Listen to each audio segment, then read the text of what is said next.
At exactly 3 a.m., Pastor Henry woke up. He stood up and began to pray. He prayed for about an hour.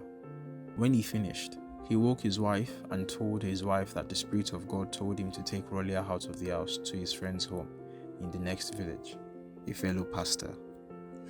His wife agreed, as she also sensed danger around their home. Pastor Henry put on his shirt and headed to the girls' room.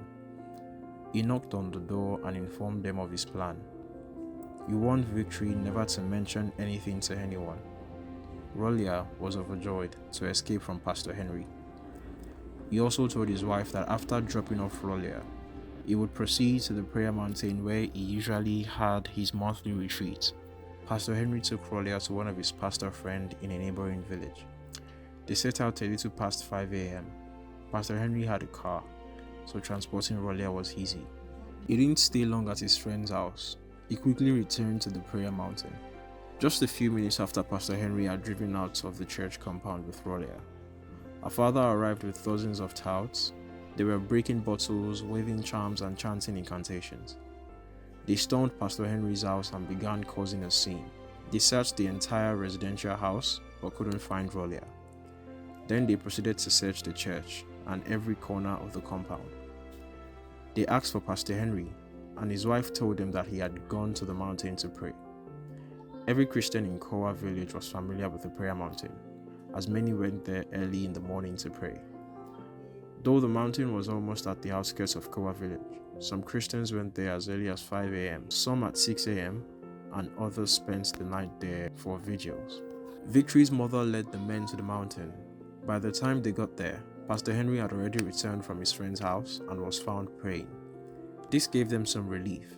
They believed that he might not know Rolia's whereabouts. Nevertheless, they threatened to use traditional means to find Rolia, vowing that anyone involved in her kidnapping would die. 2 days after the incident, Pastor Henry went to his friend's house to check on Rolia. Pastor Ade, his friend, and Rolia were discussing possible ways forward when Rolia suddenly remembered that she had an aunt, her mother's elder sister, who lived in the same village as Pastor Ade. She recalled hearing her mother talk about her aunt many times and remembered following her there on 2 occasions. Her aunt, Mrs. Ajoke Badejo, was a deaconess. Rolake, Rolia's mother, came from a strong Christian home. However, after she got pregnant as a teenager and moved into Kamolu's house, her father didn't support her decision. They tried everything to stop her, but she was stubborn and wouldn't listen. When she threatened to kill herself if anyone interfered, they had no choice but to let her go. The shame and disgrace she brought upon her family made them vow never to associate with her again.